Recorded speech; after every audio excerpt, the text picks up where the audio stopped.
Now we are. There we go. So, Got it. so we are recording. It's important. And what I was going to say is that we where we left off with the last plagues was interesting because, and we're going to finish them today, I promise, that there actually is a break in the description of the plagues, in the way that the Torah gives them. Except in the Torah, it's really the last plague that stands alone and that there's a break. And we're going to see that today because we're actually going to read chapter 10 is where we pick up. And then we're going to go into chapter 11 and into chapter 12. What's interesting about the way the Torah portion breaks it, the way we broke it, the way other people read it, there is an understanding. We talked about it before. There's a theory that, again, there's multiple authors here. Mm-hmm. The idea that there are 10 plagues, we take for granted. You and I talk about the 10 plagues all the time, like it's a foregone conclusion that there were 10 plagues. That may not have been the case in the actual first drafts, if you will, of the Torah, in the sense that if they were products of different authors, these things were woven together. We'll get to that a little bit when we finish everything, and I'll show you a chart. Actually, I'll show you a couple of charts of how we divide up the plagues. And then we'll talk about it. We don't talk about the plagues that much when we're reading the Torah, mainly because in the scope of, in the scheme of things, it's obviously a big part of the first few chapters of Exodus, but in reality, it pales in comparison to the next miracle, which is the crossing of the Sea of Reeds. Mm-hmm. And when we talk about the miracles that God did for us in the Exodus, we don't focus very much on the plagues. We focus a lot on the crossing of the Sea of Reeds. We sing about it every day as part of the Micha Mocha prayer. We talk about leaving Egypt all the time, but we don't talk that much about the plagues, maybe because they're scary and they're negative, and they're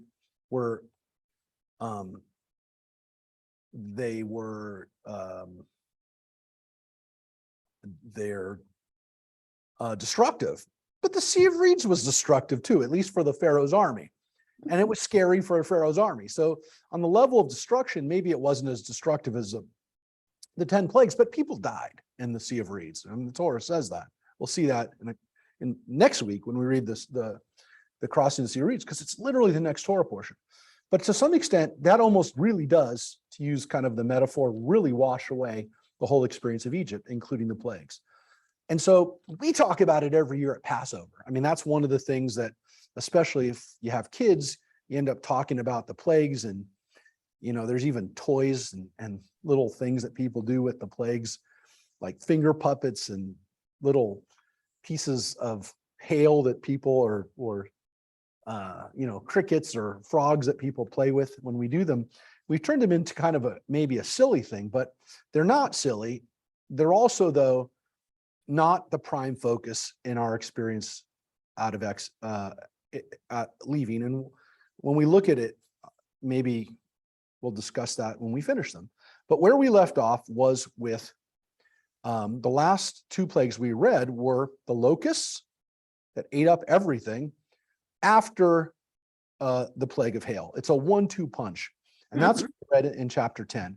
There was hail, and then there was locusts. And the last things that we read were that after the hail, the locusts came and they ate up everything that whatever the hail had left, the locusts ate them up.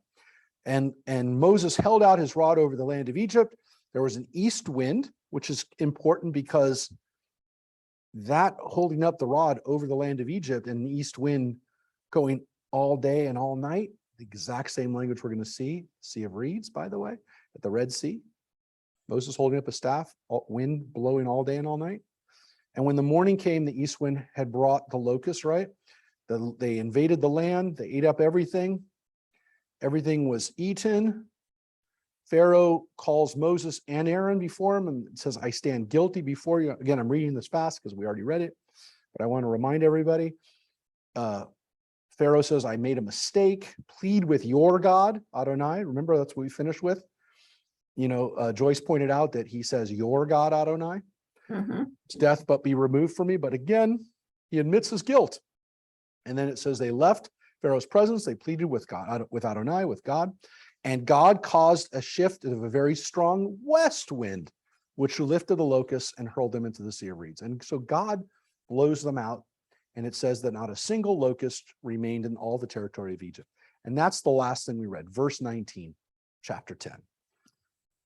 So that's what we left with.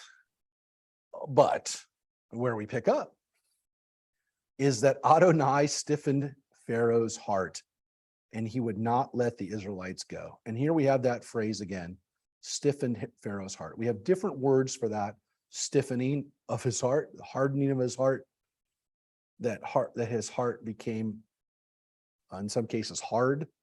Some cases it says stiffened. Sometimes it says it was, the other words that are used for it. There's chazak, kaved, and kashet, and those words are all used in different ways to some extent. But here it says specifically that God stiffened Pharaoh's heart. Sometimes it says that Pharaoh stiffened his own heart. But here it says that Adonai stiffened Pharaoh's heart. And it says, then Adonai said to Moses, hold out your arm toward the sky that there be darkness upon the land of Egypt, a darkness that can be touched. Now look again.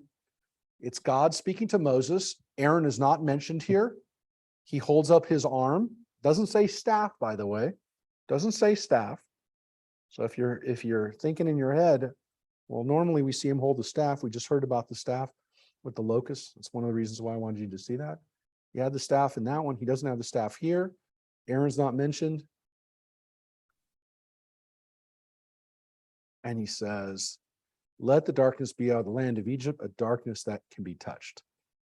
So it's not a eclipse. It's not something that's covering up the sun. It's a darkness that can be touched, which is far scarier than darkness. It's far scarier than the sky not just being, just being dark. Well, it's as though it's thick. Yeah. And impenetrable. Yes. And so it is compared, by the sages to something that was literally like a blob that was around the Egyptians. And Moses held out his arm to the sky like a fog that was touchable. Yes, right. And he held out his arm towards the sky, and the thick darkness descended upon all of Egypt for 3 days. People could not see one another, and for 3 days no one could move about. But all the Israelites enjoyed light in their dwellings. So this is clearly something that didn't affect the Israelites. We've also seen that be a question because the first plagues, it says, affected everybody. These plagues, the later plagues, and definitely this plague, it says specifically did not affect them, and they had light in their dwellings, which must have really freaked out the Egyptians. The fact that the Israelites had light wherever they lived, but not anywhere else, that must have really scared them.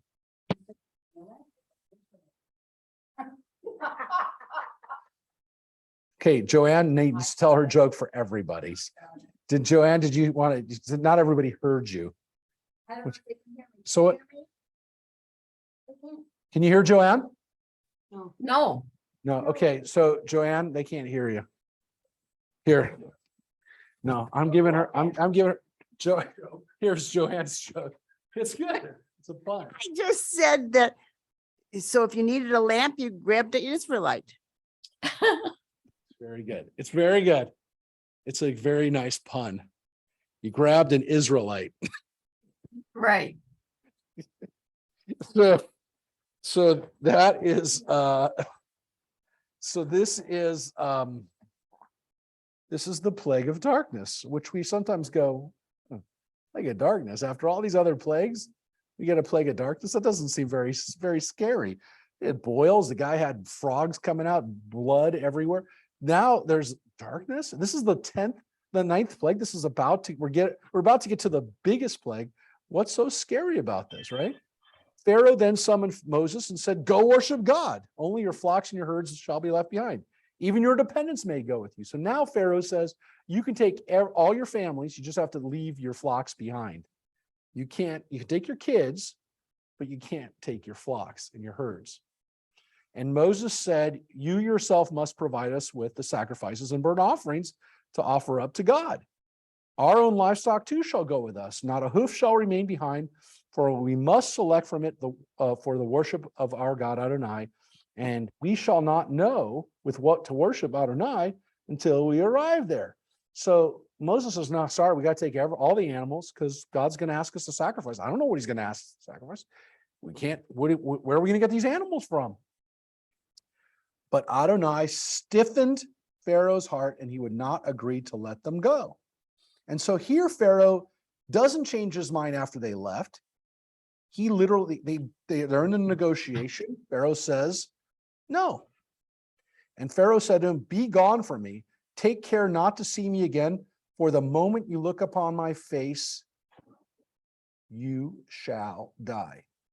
And so Pharaoh says, get out of here. So this is a little different. Mhm. And that Pharaoh, his heart is hardened. Again, God did it. It says God hardened his heart. It did say that. But Pharaoh doesn't change his mind after they leave. He literally tells them before they go, do not come back. I will kill you. And so he literally threatens them with their lives. By the way, here it doesn't say Aaron anywhere here. I mean, this could have just been Moses and Pharaoh based on the text.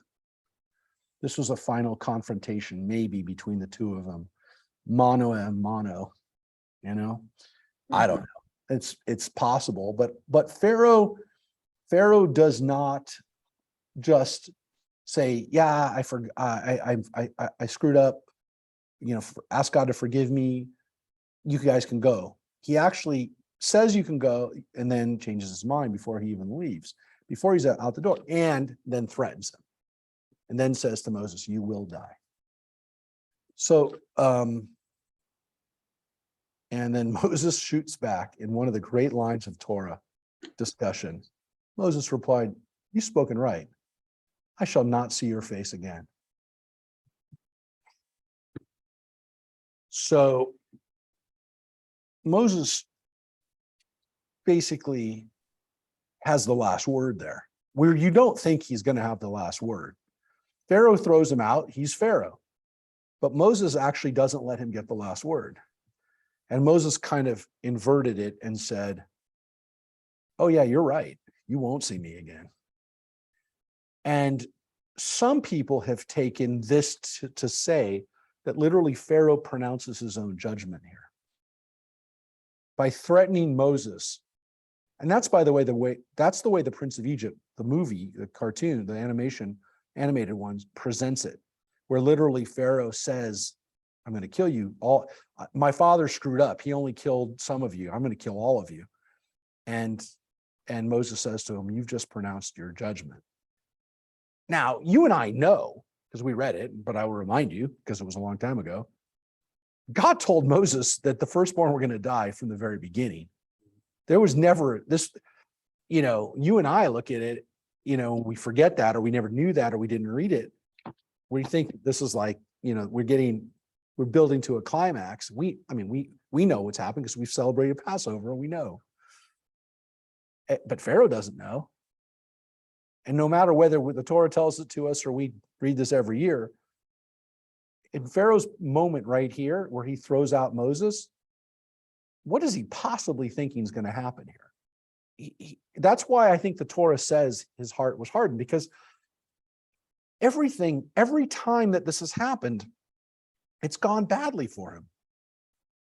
And did he literally now, at this last moment, essentially open the door for his own punishment and for the punishment of the Egyptian people with the death of the firstborn? That's the way chapter 10 ends. That's the way, again, Christian scholars felt that there should be a break here. I will tell you there is a problem with the way they broke it, but I'm going to get to it in a second. You'll see it in a few verses. Why a break here doesn't quite make sense. But as I said, wherever you break it, like I might have broken it right at the, like where we broke, which was at the end of the 8th plague right before the 9th plague. But I do want to just say one thing about the darkness. I want to say two things about the darkness, why it was such a bad plague, which I'll show you on a chart why this is also important. Why is this penultimate, we call it penultimate plague, the next to last plague, so terrible? Well, I like to remind people there's two things. Number one, so these are the two things. The Egyptians worship the sun. And so for them, the god Ra was like their most powerful god. So this is clearly a big slap in the face on their most powerful god, the god of the sun, the god of light. So this is not just an eclipse though, right? This isn't just Ra being covered up for a moment. So assumedly, we know the Egyptians knew a lot about astronomy. We think that there's connections to the pyramids and things that they knew about the position of the sun. They worship the sun, everything else that they probably would have at certain seasons and after eclipses, which they could predict, even though they had, they didn't really understand astronomy the way we do today, but they actually could predict, eclipses, that they would, if they worship Ra, when the sun would go away and then come back, it would be Ra triumphing and they would celebrate it. And especially if they could predict it and knew when it was, then they could really create a celebration around the end of an eclipse. An eclipse doesn't last that long, but people watch the eclipse, or they don't look at the eclipse, but they have the eclipse going on up above them. The eclipse is over and then they celebrate. Ra's come back. Ra can't be defeated. You can imagine people saying this. But for 3 days. So they must have thought, if you would think that they're really worshiping Ra, that Ra was dead. Yes. So as Mike just said, after 3 days, Ra's dead. Because, that's the whole thing with Jesus being dead for a couple of days. If you're dead for a couple hours, maybe he's not really dead, right? He's coming back. In the old days, before they had, the kind of scientific monitoring that we had, let's face it, they might have missed occasionally, somebody thinking that they're dead and they're just in a coma or something, they're just sleeping really hard. But not for 3 days. Yeah. So this is exactly, Mike. So this is proof that he's dead. 3 days is proof that he's dead. This is not an eclipse. This is not a natural, supernatural occurrence. I say natural by meaning you and I can describe, we can explain what happens now, but we can't. Now, look, some people have scientifically tried to explain it as a volcanic eruption, and that the volcanic eruption created darkness that lasted several days, if not weeks. It's possible. And that also, if there is enough ash, you could actually touch it. So it's possible. But clearly, what undermines that idea is that the Israelites didn't have that problem. That must have also terrified them. It freaked them out. Because the Israelites don't see light, but they can't. Yeah, so the Israelites can see, as Mike is saying, and they can't. So Definitely think about that. yeah. You're worshiping the sun. So they're freaking out. So that's one thing that was devastating for the Egyptians, and that their god, Ra, was really their chief god. But there's another problem with this plague, which we sometimes don't talk about or recognize. So it's hard for us as people who don't live amongst pagans who worship God, the god of the sun or the god of the moon or whatever else, to feel what it would be like for your neighbor to be panicking because their whole theological system just came crashing down. Their religion just got proven to be a hoax. It's pretty devastating. And again, every one of the plagues affected a different god, but this is their god of everything. This is their god of life. This is the god of Ra was, that's why there was all these pharaohs named Ramses, because Ramses means coming from the god Ra. This is their god Ra, their chief god. So they're devastated by this. Devastated. Like Tommy Lasorda? He was a big guy. Okay, so that's one thing, their devastation of feeling. So when we look at this another way, there's something else to consider, which is that 3 days of darkness, and we don't talk about this a lot, but the rabbis did, and they wrote this as one of the commentaries. 3 days of darkness gives the Israelites 3 days to get out of town without ever anybody knowing that they're gone. And yet they didn't go. And so the rabbis point out that this plague was such an important plague because it sets up the fact that the Israelites are going to leave in broad daylight, right in the heart of the day, when everyone can see that they're leaving. They're not slinking out. They're not stealing out. They're not leaving in the darkness. They're going to go out in the bright sun, the light of day. And this was a significant thing because it shows that the Israelites didn't leave like thieves in the night. And that's exactly the phrase that they used. We did not leave Egypt like thieves in the night. But this is another reason why this plague is such an important plague just before we actually leave. Because, you could say to yourself, yeah, they could have left when everyone's got boils, or they could have left when everyone's dealing with the locusts. Yeah, they could have. Any of those times could have been times the Israelites could have left and said, you know what? We don't need Pharaoh's permission. They're dealing with a plague. But they didn't. They went out after all the plagues were over, and they did it in front of everybody. And as you're about to see, because they're actually going to leave with property, with possessions, if they take that in the middle of the night, then they're thieves. If they take it in the darkness, they're thieves. So let's look at chapter 11 and the way this chapter begins. And it begins with the phrase, Adonai said to Moses, I will bring just one more plague upon Pharaoh and upon Egypt. After that, he shall let you go from here. Indeed, when he lets you go, he will drive you out of here, one and all. Tell the people to borrow, each man from his neighbor and each woman from hers, objects of silver and gold. Now, why does it say borrow? If they're not coming back, why are they borrowing it? So it is a weird translation. What does the King James say? It says borrow. Is that a proper translation? Well, here's the deal.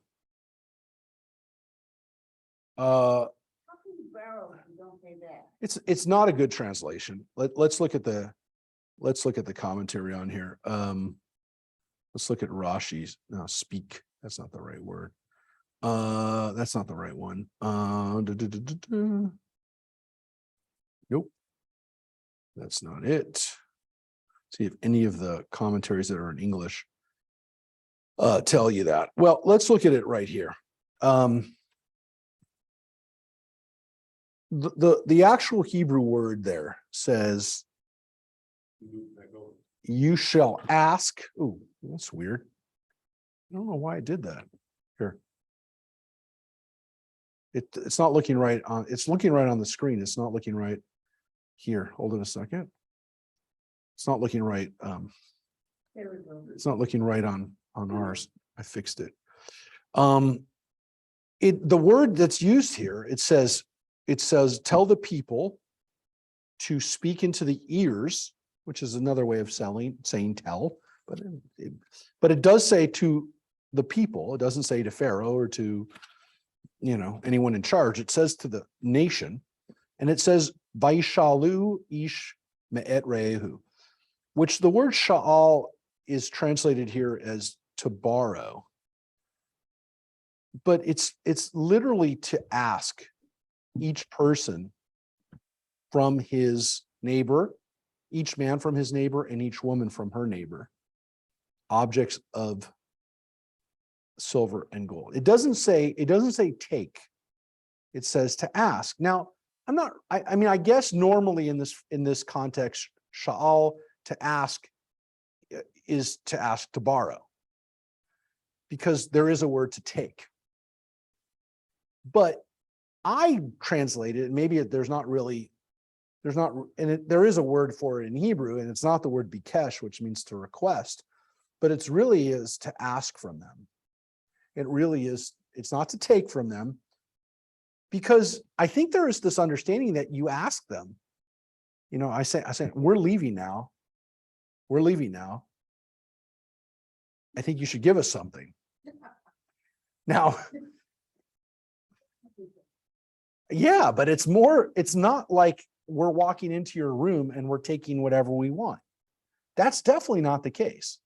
So I don't love the translation borrow because it implies that they were going to return it. And obviously if they're leaving and they're not coming back, they're not borrowing it. But it isn't take.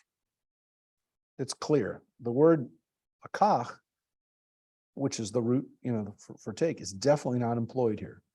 So Could some of these words back in biblical time mean different? yeah, but yeah, some of the words we know we're not exactly sure the context, and sometimes there'll be a note about that.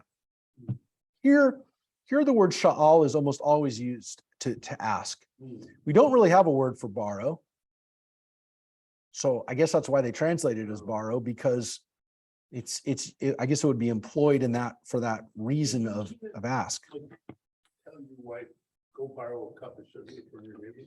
In Hebrew, modern Hebrew, I guess they probably, well, it's difficult. It's difficult to say whether we would actually if that's the word that you'd actually use today, or if it's based on the fact that that's because that's what the Bible says.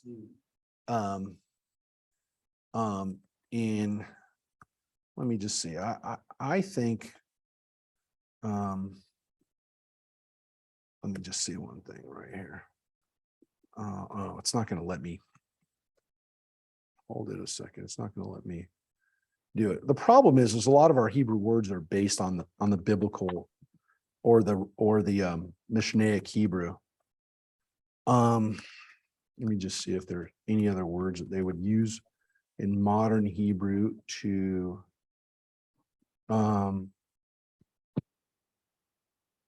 lahashil. It's pretty much the same. It's pretty much the same words today. Lishol is to borrow, but it literally says to ask for something. To ask for something. But It's borrowing, just like you said, because if you borrow, then you pay back. yeah. And is the assumption neighbor means from the Egyptian? Yeah. Leot? Yeah, because As opposed Oh, to, isn't that on Wikipedia? Leot? laviti. That's the word that's oftentimes used today to borrow. Yes, but I would maybe use that word, but I do think that I know that when I hear it, that they'll still use the word lahashil, but that's on here, that's in here too. that's really to ask for. But I don't, like if I ask you for something, there's not necessarily, if I say I asked him for something, there's not necessarily an implication that I'm going to give it back. Right. If I ask for, a cup of sugar, I'm not giving the sugar back. No, but it's also not. We do, by the way, say that. Can I borrow some sugar? Right. Yeah, We're not going to give, the implication is if you need sugar, I'll give it back to you. Can I borrow some sugar? People do that all the time. Always. I mean, it's funny when you think about it, but it's like, I'm not gonna borrow it. So I do think that there's that kind of, it's funny because it's not funny, but we look at it and go, that's a weird thing to say. You're leaving, you're never coming back. But that's a difference. Like if you asked your neighbor for a cup of sugar and they know you're moving out the next day, would you still say, can I borrow some sugar? If they knew that you weren't going to be there tomorrow for them to come back, or a week later, you're not going to be there and they know it. So I don't know. It is a strange word, but again, I don't think people were going to look at it that way. If you look at the next verse, it says, Adonai disposed the Egyptians favorably towards the people. Moreover, Moses himself was much esteemed in the land of Egypt among Pharaoh's courtiers and among the people. Which is weird because Moses has been the cause, or the agent, I would say, they're not the cause, but the agent of this destruction. And yet the Egyptians are in admiration of Moses. So here you have a situation where people they're associating and they're admiring the victor in this war. look, if people really didn't like Pharaoh and felt he was responsible for this, and they feel like at least he's making it worse, of course they don't like Pharaoh. Look, I mean, we've seen it. You've seen it with your own eyes. You saw it didn't go particularly well necessarily, but you saw that people pulled the statue down of Saddam Hussein as soon as they could. You saw that there were Germans who welcomed Americans when the Nazis fell, and they were very happy to be done with the Nazis. There were a lot of Germans who were like, thank God that nightmare's over. So it's possible that the Torah is not exaggerating this, that Moses was the voice of reason, and Pharaoh was the one that they said was being absolutely ridiculous. Look, how can you read this now? How can you read this right now without thinking of Putin? How can you possibly read this right now and not think about that? Because you know that if this hopefully, God willing, ends soon and ends quick, it's going to end with either Putin being removed from office or killed or some kind of thing that's going to wind up where this whole war is going to be blamed on him. How could you read this now without thinking about that? I can't read this without thinking that this is maybe going to be reprised in our own, maybe this year, God willing, soon. And people will look at maybe the United States and Russia. Maybe they won't look at it. Hopefully, we hope that we won't look like the bad guys in this. I don't know. But how could you not read this without thinking about somebody whose heart seems to be hardened? Seeing the same thing play out right now. So Moses said, and who's he saying this to? To the people. Because he told the people to borrow stuff, and this is, that was kind of like a parenthetical statement. Moses had a lot of credibility, and the Egyptians were liking the Israelites. They were like, yeah, it's not your fault. So then Moses said, thus says Adonai, towards midnight I will go forth among the Egyptians. So at midnight, in the darkest part of night, that's what Chatzot Halayla means, in the middle of the evening. So sun goes down at 6, 7 o'clock, at 12 o'clock at night. This is when it's going down. Every male firstborn in the land of Egypt shall die, from the firstborn of Pharaoh who sits on the throne to the firstborn of the slave girl who is behind the millstones, and all the firstborn of the cattle. Now, yes, we forget that the animals die here too, which the question is, where did these cattle die? Where are these cattle to die from? Because they already died. The cattle died in the 5th plague, and they're dying again. I guess if they bought more cattle, or if they brought in more cattle, if they bought cattle from their Israelite neighbors, at least some of those cattle are going to die now. Now, the reason I say in parentheses is because it is in parentheses. It's not in the text. So the question is, when it says all the firstborn, which, by the way, if you notice, it said all the firstborn males, and then it doesn't say so for the cattle, even though it's the same word. Are they all males? The cattle, the people, is it only men? We don't know. Now you'd say, well, there's a word for it in feminine. Yeah, but if the word in masculine is the same word, if it's the same word, you wouldn't put it in feminine if it was masculine and feminine. It would still only be in the masculine. So we don't know based on the masculine form. Bechor is male, Bechor here is male. But it would have been male if it was male and female anyways. So we don't know. We don't know whether it wasn't women that died too. Now, you may ask yourself, well, what's the tradition on this?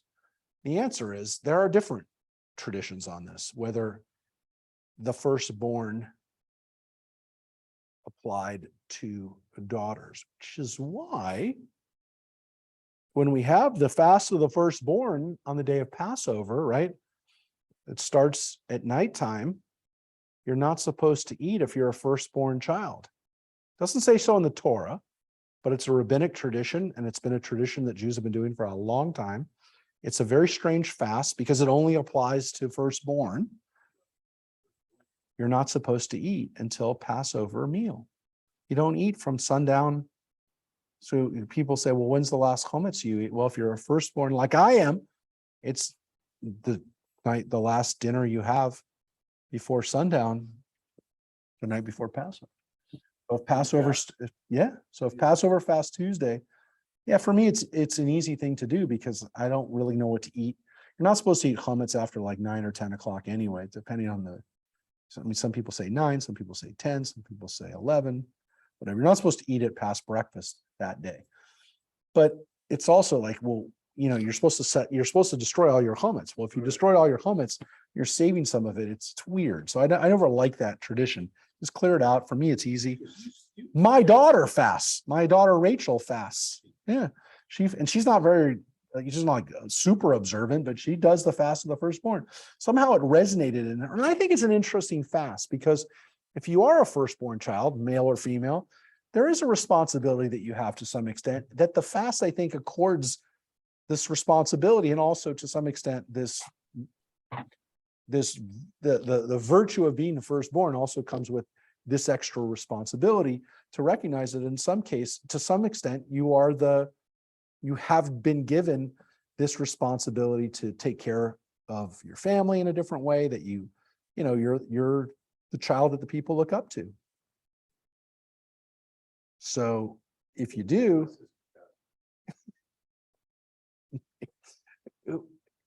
it's only incumbent on the firstborn. Now, this is interesting because we are going to read what happens in we're about to read it, what happens through the rest of the chapter 12. Maybe it is only the firstborn male, but it doesn't say that, which is why it's in parentheses. But keep in mind that this ritual of recreating the connection to the firstborn is important for animals to some extent as well, but definitely for people. Let's take a look. And by the way, as I'm going to show you, as I already told you, it's a very short chapter. And there shall be a loud cry in all the lands of Egypt, such as never has been or never will be again. But not a dog shall snarl at any of the Israelites, at human or beast, in order that you may know that Adonai makes a distinction between Israel and Egypt.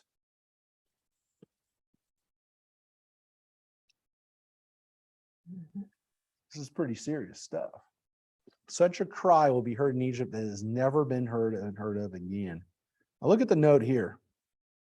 Not a dog shall, so however you want to, the negative form. The dog will not snarl or wet his tongue. Now, what's so weird about that is we don't have a lot of discussion about dogs in the Bible. They don't make an appearance. They really don't. They don't. This is the first time that they've been mentioned. They're not mentioned a lot either. Like I'm talking about a handful of times. Cats aren't mentioned a lot either. Domesticated animals, at least in the biblical period, were not mentioned. It doesn't say that exactly. It doesn't say these are domesticated. As a matter of fact, maybe they weren't. Maybe they're a little wolf-like. They do definitely seem to be involved a little bit in this plague, in the sense that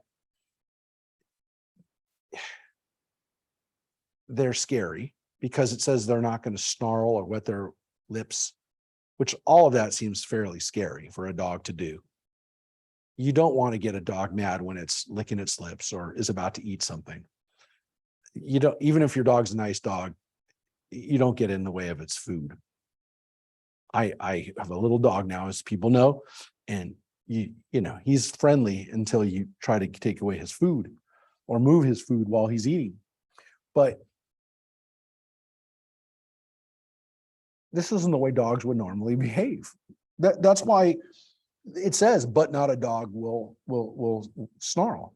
So a dog would have snarled at this. The death and destruction that's happening, you'd have wild dogs running around, which is really scary. Like, I don't know at what level that doesn't, I mean, like nowadays we don't, I guess because we're not scared of dogs, but the idea that dogs are barking while this is going on, that dogs are running around, you know, perhaps tearing off flesh is a scary thought. Because that's what dogs did. Dogs would do if they were still very wolf-like.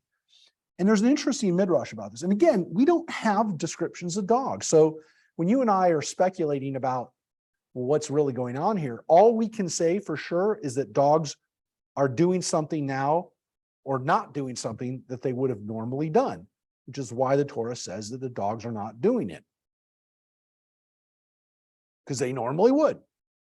So the Midrash tells us, the commentary on this is that the dogs are rewarded because they didn't do this. Because the dogs held back their snarling, which interestingly, by the way, you'd think would make it scarier to hear the dogs. I said that. But maybe what's really scary is that you don't hear it coming. The dogs would have barked at the death. They would have barked at this destruction, but they don't. And so that is the scary part, that you don't see it coming. You don't hear it coming. And so as scary as dogs barking would be and dogs snarling would be, which we'd say, yeah, that's scary. What's really scary is that you don't even know it's coming. It's beyond frightening because there's no scary music going on in this horror movie. It's just death coming into your house. So the dogs get rewarded. And what do dogs get rewarded with? Because you'd think, like, what do dogs rewarded with? Well, later on in the Bible, it says that dogs can eat.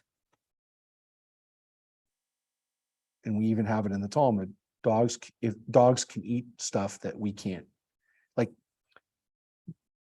treif and animals that we can't eat, and animals that were torn, and animals that are not kosher, dogs can eat them. So a dog can eat anything. And so the rabbis parse from that, they connect that to say that because the dogs did this mitzvah the night that we left Egypt, we give them all of our scraps. That's what they put together. That's the dog's reward. The dog's reward, every time you feed your dog scraps from your table or let your dog, well, not that you want your dog to do this, but if your dog is dragging some squirrel through the yard and you get mad at your dog for doing that, the dog is doing what the dog does, and you're supposed to let the dog alone and not go, hey, dog, you can't eat that. It's not kosher. No, the dog's a dog, and the dog can eat anything he wants. And that's his reward from his ancestor who did not bark at the angel of death as it was coming through Egypt. So that's a little bit about dogs. We don't have anything about dogs, really. Dogs don't appear until the rabbinic period in discussions. And there is even a midrash, a wonderful midrash, that Abel, the first shepherd, had a shepherd dog. He's a shepherd, so he's got a sheepdog, right? He's got a dog, whatever. I don't know if it was a German shepherd. I don't know if it was all the different, I don't know what shepherd dog it was, but whatever shepherd dog it was, poor Abel had a dog. And what happened? He got murdered by his brother, Cain, right? Cain came up and killed him. And that dog would not leave his side. Which is a beautiful midrash, but based on what we know about dogs, is what they do. They won't leave even if their master has died. They'll sit there and bark, and they'll cry over their master, over their friend. I just read a story about it last year in Griffith Park. Last year, they found a dead hiker, and his dog was dehydrated and it never left his side.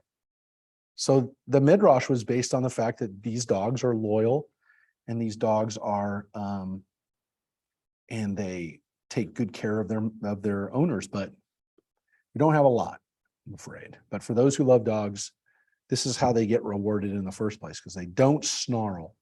Now, are they snarling at the Israelites, or are they snarling at what's going on? They're just quiet.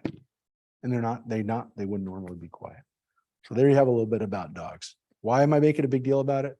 Because I have a dog now. No, because I know everybody loves, not everybody, a lot of people love dogs, and we just don't really have much. This is it. I hate to say it, but this is it in the Bible.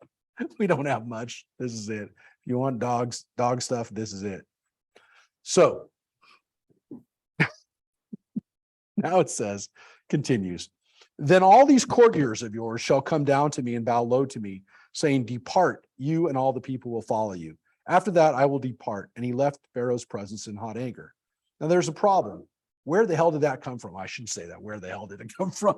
But it's pretty shocking. He wasn't in front of Pharaoh. So all of a sudden it shifted gears. And the reason is because, again, there's a different author at work here.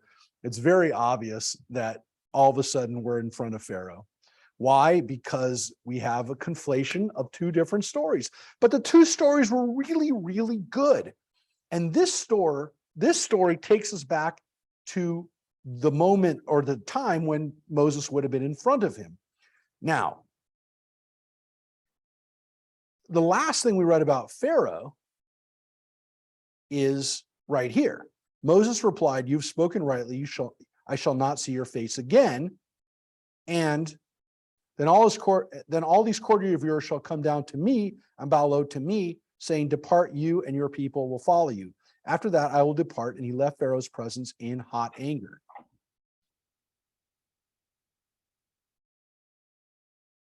Okay. Now, the next line says, now Adonai had said to Moses, Pharaoh will not heed you in order that my marvels will be multiplied in the land of Egypt. Moses and Aaron performed all these marvels before Pharaoh, but Adonai had stiffened the heart of Pharaoh so that he would not let the Israelites go from the land. Now, those two lines seem like they say the same thing. And again, the only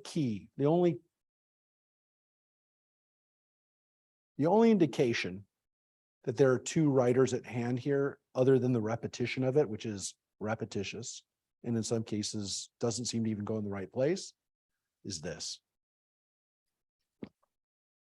Moses and Aaron. That's a pretty good indicator that one of the priestly authors, P author, just poked his head back up to make sure that you know that Aaron's been along for the ride the whole time. Only because the previous line didn't say anything about Aaron. And now you've got Aaron. And the previous line before that said, and he left Pharaoh's presence in hot anger. It doesn't say they left Pharaoh's presence in hot anger. And there is a different verb for plural versus it would say vayatsu, that they left Pharaoh in hot anger. So the mono and mono scene between the two of them makes sense within Moses walking out of there upset. But here, and again, you could say, well, the line kind of sums up everything, which is Moses and Aaron performed all these marvels before Pharaoh. But all those lines are essentially saying the same kind of thing, which is that Pharaoh would not listen. Pharaoh's heart was hardened. Pharaoh's heart was hardened by God. It was hardened because he was stupid. Whatever it was, he will not let the people go. And as I said before, that's the end of the chapter. Mary, is that the end of your chapter 2 in the King James? I'm not making this up. She's looking at a book. It's 10 verses. That's a short chapter. So it's a very strange way to break the portion.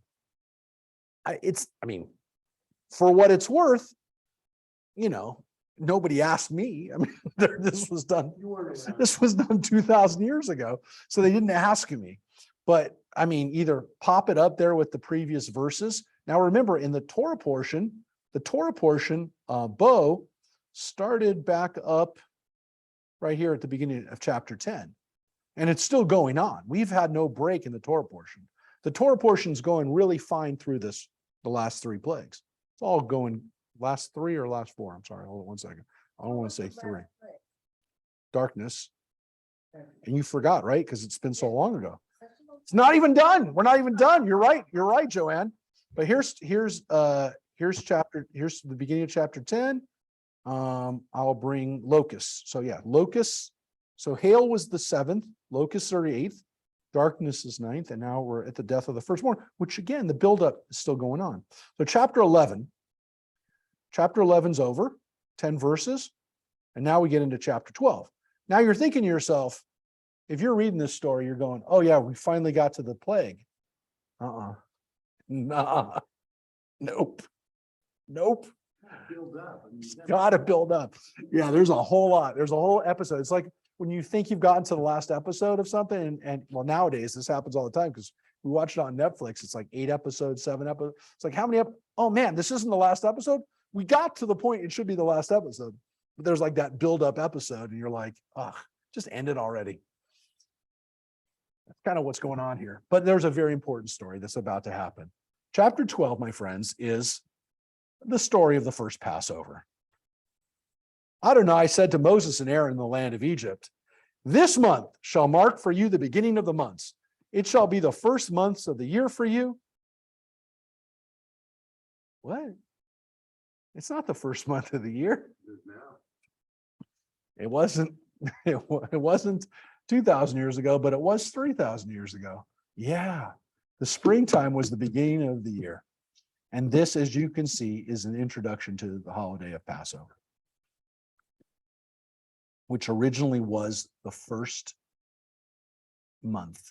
And so when you celebrated Passover, you were celebrating the beginning of the year. Why? Because the Egyptians began the year in the springtime. That's when they began it. And it makes sense that if our holiday and if our calendar is beginning in the land of Egypt, we'd celebrate it when they did. It was the Babylonians who celebrated it in the fall. And so we started celebrating Rosh Hashanah as the beginning of the year during the Babylonian experience. So we're already in exile. We were already in exile then. And we were under the Babylonian sphere even before we were in exile. Because Nebuchadnezzar took control of that area before he even just, destroyed the temple. So under the Babylonians, it moved to them. And of course, we've moved it again to the wintertime. We celebrated the year at different times. The fact that we celebrated in the winter, I tell people all the time, it's already different because the Torah tells us it's in the springtime. Lots of people celebrated the springtime as the beginning of the year. Lots of people. Karaites, well, they have the Torah, and so they do have Rosh Hashanah. It's just, you're right, it's a little different. They celebrate it a little differently than we do, because again, the Torah, without the Talmud, you wouldn't get a lot of Rosh Hashanah out of the Torah.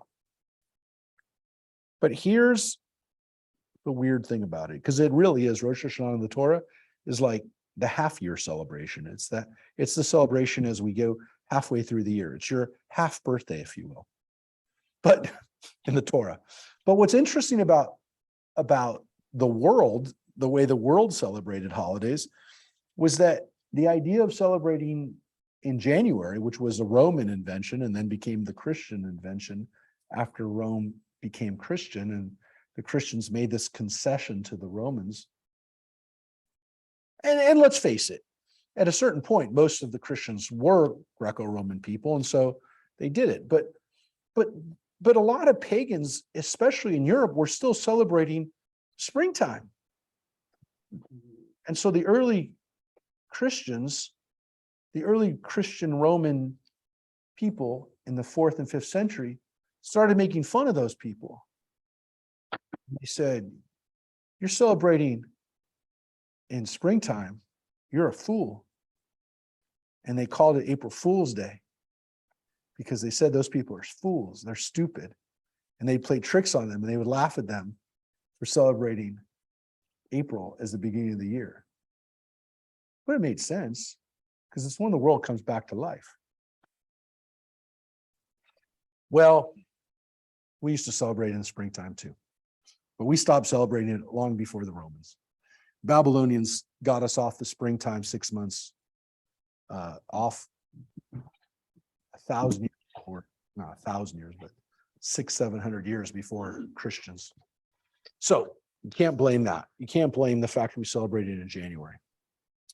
So I have no issue with people saying, well, we're celebrating the wrong time. Well, we've been celebrating the wrong time, at least from where the Torah says, for a long time. Speak to the community of Israel and say that on the 10th of this month, each of you shall take a lamb to a family, a lamb to a household. By the way, the 10th day of the month is when we celebrate Yom Kippur, the 10th day of Tishrei. So the 10th day of the month is actually an interesting, if you will, day of doing something. Well, on the 10th day in springtime, and today the month we call it Nisan, here it's called Aviv, by the way, if you look right here, the month of Aviv. We haven't gotten to it yet, but you'll see it in a sec. On the 10th day of this month, you'll take a lamb and you pick out the lamb on the 10th day, but you don't sacrifice him yet. You just pick him out. It's the pick out day. But if the household is too small for a lamb, let it share one with a neighbor who dwells nearby. In proportion to the number of persons, you shall contribute for the lamb according to what each household will eat. Your lamb shall be without blemish, a yearling male. You may take it from the sheep or from the goats. So it does say, by the way, as people ask all the time, is it a lamb or is it a goat? Well, the Torah says it can be either one, which is interesting because sometimes it'll say simply a goat, or it'll say simply, she doesn't very often say simply a lamb, but sometimes it does. Yeah, it does. Then here it says either one. And here, by the way, is the word tikhu, which is to take. That's not to ask. You don't ask the goat, you take the goat. Can I borrow you? Can I borrow it and eat it? Can I borrow you and eat you? You shall keep watch over it until the 14th day of the month, which is like the full moon. And all the assembled congregation of the Israelites shall slaughter it at twilight. So this is a nighttime sacrifice done by the household, done by each household. It's not done by the priest. It's done by the household. So this is different than a normal sacrifice because it's not being done on your behalf. It's done by you. And again, it's got to be in good shape. You can't use just the goat that you want to get rid of. And it says you shall take some of the blood and you shall put it on the two doorposts and the lintel of the houses in which they are to eat it. And they shall eat the flesh that same night. They shall eat it roasted over the fire with unleavened bread and bitter herbs. Oh my gosh. We still do some of that today. Wow. Wow. So this is the first month celebrated at the new moon, at the full moon of that month. And everyone shall slaughter it and put blood on their doorposts. And then you eat it. So every one of those things is unusual because that's not what normally happens with the sacrifice. The sacrifice is usually sacrificed by the priest. The priests and some of the priests eat it, and the rest of it's burned up on an altar. What a sacrifice was. Read about it all throughout Leviticus. This is also roasted over the fire, which means you don't burn it up, you roast it and you eat it. So you're eating it. You're not trying to burn it up because that wouldn't taste very good. So you can make it nice and medium well, medium rare, whatever you like, but you're going to cook it. And you eat it with unleavened bread and bitter herbs. By the way, it doesn't say anything in here about, it says matzot and maror. It doesn't say anything about eggs. It doesn't say anything about parsley. It doesn't say anything about charoset. That's all later stuff. We know that.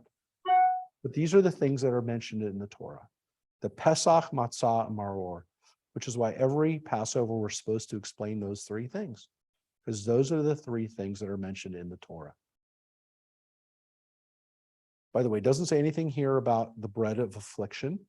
It doesn't say we eat it because it's connected to the bread of poverty. It doesn't say anything that we eat it because we left in a haste. Doesn't say that. Not yet. Not yet. Doesn't say it here, though. At least the way that it's perceived on the night of Passover, which will then, of course, become our Passover Seder, that the purpose of this is to almost be like a priest yourself. Because matzot are used in the temple. They're used in the tabernacle. The priests eat matzot. It is a way of kind of eating bread that's holy. They should use it for wallpaper, Mike. Mike asked if they use it for wallpaper. Yes, they should. Unleavened bread and and bitter herbs. It's already almost 6 months ago and it's still tasting bad in my mouth. Do not eat any of it raw or cooked in any way with water. Don't boil it, but roasted, head, legs, and entrails over the fire. You got to cook it. Nothing eaten this way raw. And here's another thing that's unusual. You shall not leave any of it over until morning. If any of it is left until morning, you shall burn it. And so there are no scraps. The dogs don't get to eat any of this. It's all supposed to be burned up. This is unusual. This is not a normal kind of thing. We don't see this with other sacrifices. What? No leftovers, no doggy bag. Nothing to eat the next day from this. Nothing to give your neighbor. This is all eaten or destroyed. You're going to share with them your matzah. That's not a fair exchange, I'm afraid, Mike. But look, what happens here? Something very unusual, because it's almost as if any of it's left over, it's got bad juju. Now we know we took some of it. Oh, by the way, that's the other weird thing. It said specifically we're supposed to take some of the blood and put it on the doorposts, right? Mm-hmm. Which is also unusual. I mean, I'm pointing out all the things that are unusual here. A lot of unusual things. I just left off one of the most important unusual things, which is the blood on the doorposts and on the lintel, right? Both doorposts and on the lintel, on the top. So the two doorposts and on the top. Explains to us later on. Yeah, but this is not normal sacrifice, is what I'm saying. None of this stuff is the normal stuff. Not who eats it, not the way it's eaten, not the fact that there's no leftovers, not the fact that the blood is put on the house. All of this is very different. But wait, there's more. This is how you shall eat it. Your loins girded, your sandals on your feet, and your staff in your hand, and you shall eat it hurriedly. It is a Passover offering to Adonai. And if you look at the little asterisk there, protective offering. Pesach is a translation, but that is the word Pesach used right there. That is the word. This is the Pesach offering. Now, you eat it like you're dressed and ready to go. Mm-hmm. And you eat it fast, which doesn't seem to be the kind of thing we do on Passover, right? We don't eat it fast. Mm-mm. So this is a little different, at least the way the Torah says it. We do not have an afikomen mentioned yet, but I will tell you that the afikomen might be alluded to by the things we already read.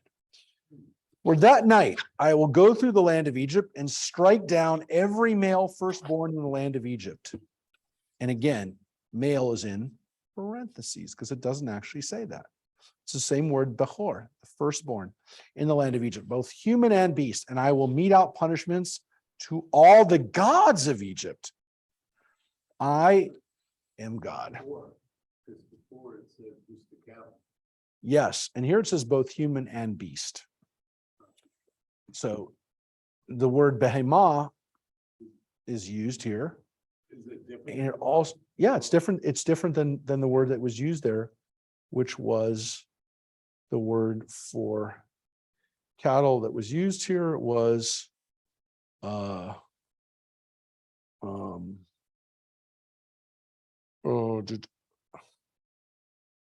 no, that's right here. Looking, the Dodgers won 2-1 fairly. The game, did Kimbrel give up a run again? Okay, but he didn't. He did not. Yeah, he did yesterday. All right, so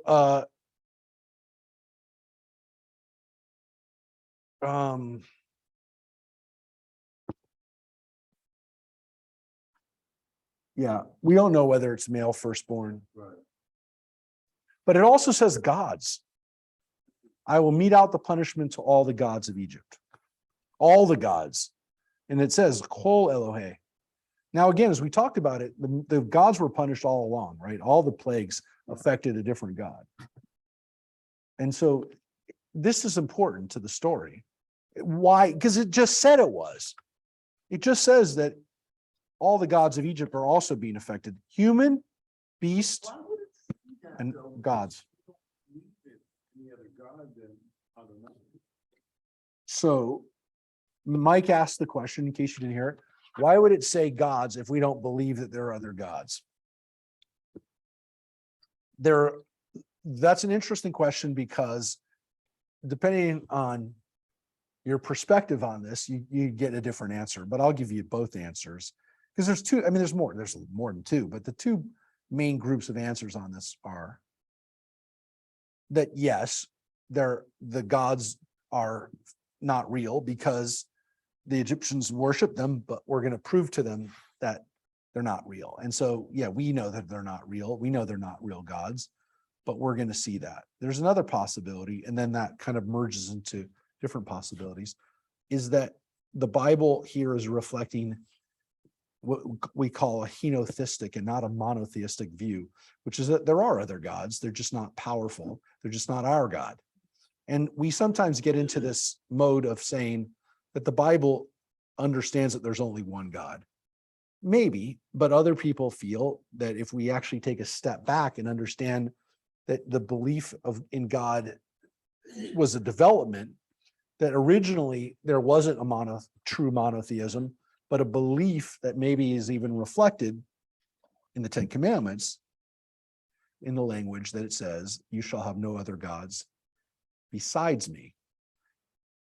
Yeah. Which is different than saying, I'm the only God, there are no other gods. That's not what the Torah says. And so people who look at that say, well, it reflects a development.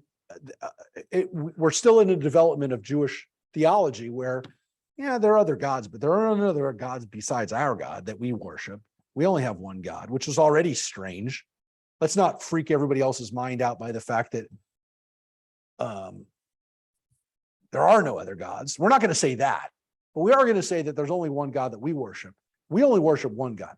We don't need a God for everything. We have one God. Well, you have one God and you worship everything?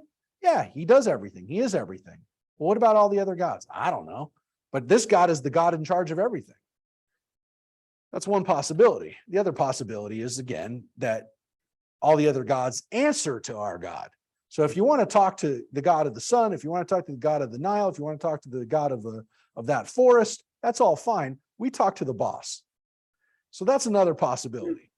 So those are the possibilities if we say that the Torah is not really saying that there are no other gods. It's just that there's no other gods that we do business with.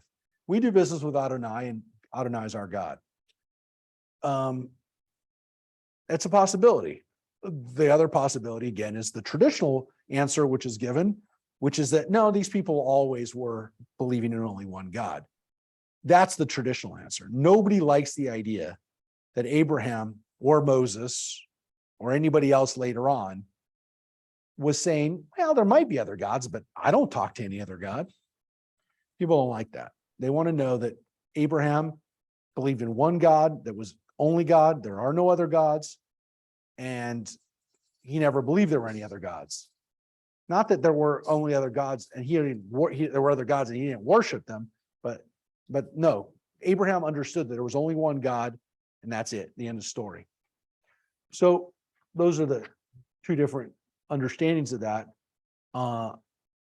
which, you know,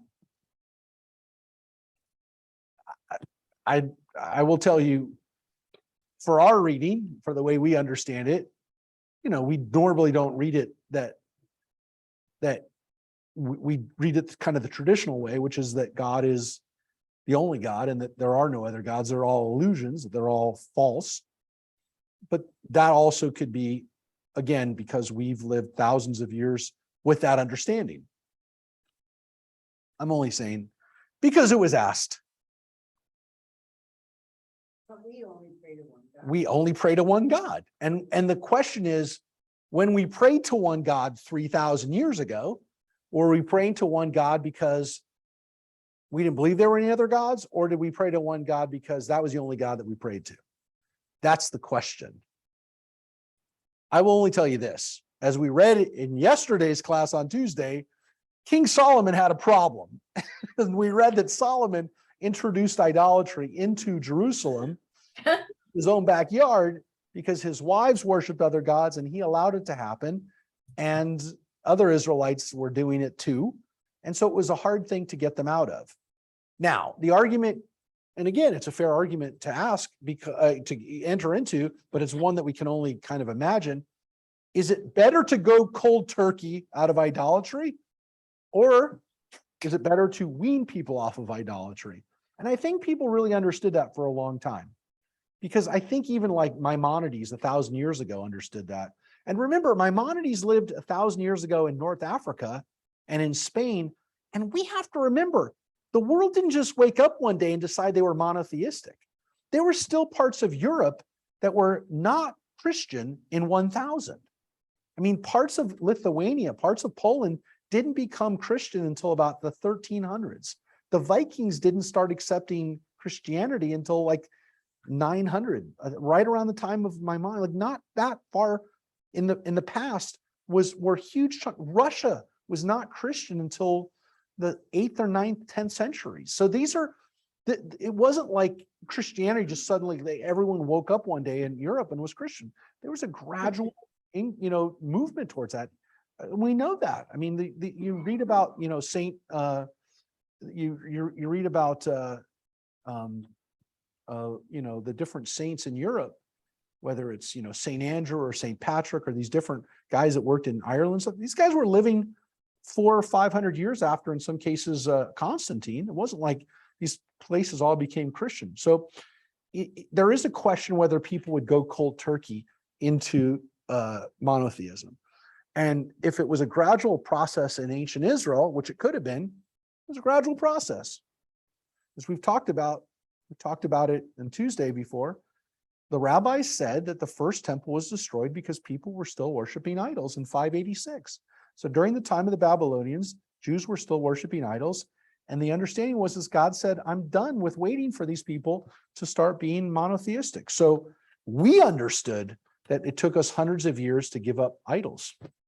So is it strange for us to think that maybe they hadn't quite gotten it yet? It's possible. Anyways, this Passover offering is clearly connected. The blood, it says right here, is connected as a sign. The blood on your houses will be a sign that I passed over your house. Right? And it says, so the first Passover is in Egypt on the night before they leave. It's all part of the mindset of getting ready to go, right? And then it says, this day shall be one of you of remembrance, and you shall celebrate it as a festival to Adonai throughout the ages. You shall celebrate it as an institution for all time. And so here it says quite like very much out of the open. We're not doing this one time. We're going to do this forever. And that's why we still celebrate Passover. We do. That's why Passover is so important to us, is because it's through the ages, just like Shabbat. And it says is Chag l'Adonai l'dorotechem, throughout the generations, l'dorot, throughout the door, every generation, l'dor v'dor. And it says, right as we say in Vishamru, this is for the generations, forever and ever. We're going to do it. Olam, forever. Throughout his for all time, it'll be an institution. And so that's why Passover, the first time, was celebrated in Egypt, but they're saying every year you're going to celebrate it. Every year. And now we get into some specifics here, right? So here it says, this day shall be, and then it says, 7 days you shall eat unleavened bread. On the first day, you shall remove leaven from your houses, for whoever eats leavened bread from the first day to the 7th day, that person shall be cut off from Israel. You shall celebrate a sacred occasion on the first day and a sacred occasion on the 7th day. No work shall be done on them, only what every person is to eat, that alone may be prepared to you. And this is the understanding that the first day of the holiday and the last day of the holiday of Passover is a hog, is a day of holiness. And if you want to know why people go crazy about getting every piece of bread out of their house, folks, what does that say? The people who don't do it, if they don't get the chametz out of their house, they're cut off from Israel. That's a pretty serious thing. So you can understand why people who read the Torah want to keep the words of the Torah literally. They freak out. Because who wants to be cut off? Who wants to be cut off from Israel? It doesn't say you die. I just want to say, it doesn't say you're going to die if you don't get rid of the chametz. But nobody wants to be cut off. You used to have a party. I did. I had a chametz party before Passover. I felt like I was pushing it though. No, it was also a reminder of a time when I was thinner and I could eat pizza and not feel guilty about it for at least a week afterwards. I'm telling you, yeah. It does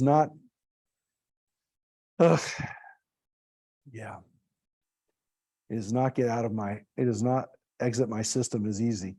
But I will tell you this.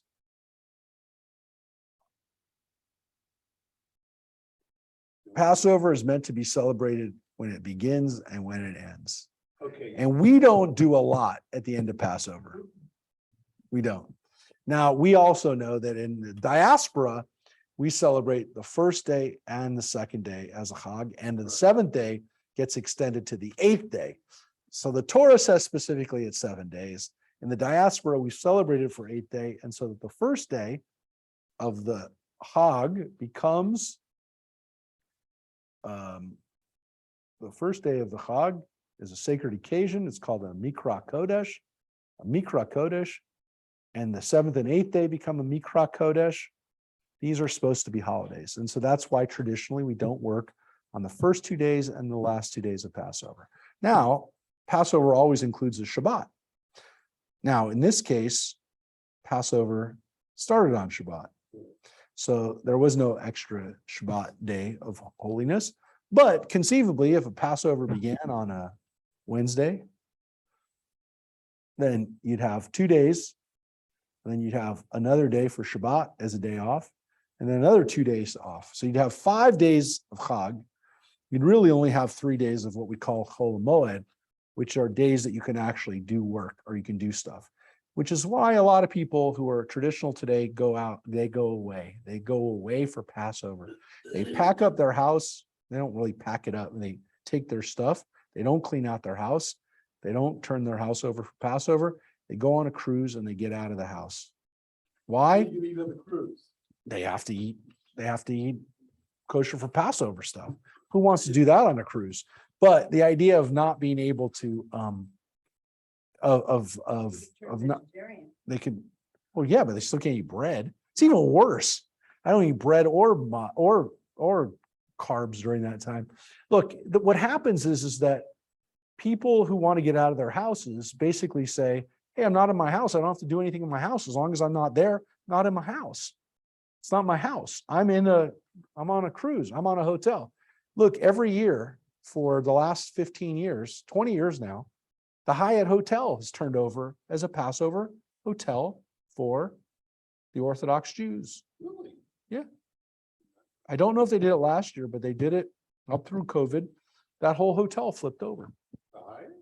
They turned the hotel into a kosher for, not a kosher kitchen, a kosher for Passover kitchen. Every floor was ready to go for the holidays. And because it was a hog and because people shouldn't have to press a button, there actually is someone employed in the hotel to go the elevator, make the elevator go up and down like a elevator operator in a department store back in the 50s. There's an elevator operator pressing a button. And not only that, there's a person on each floor to open your door for you so that you can go into your room and not use your electronic key. That is how strict they follow it. Now, who comes there? Who comes out and stays out at the Hyatt?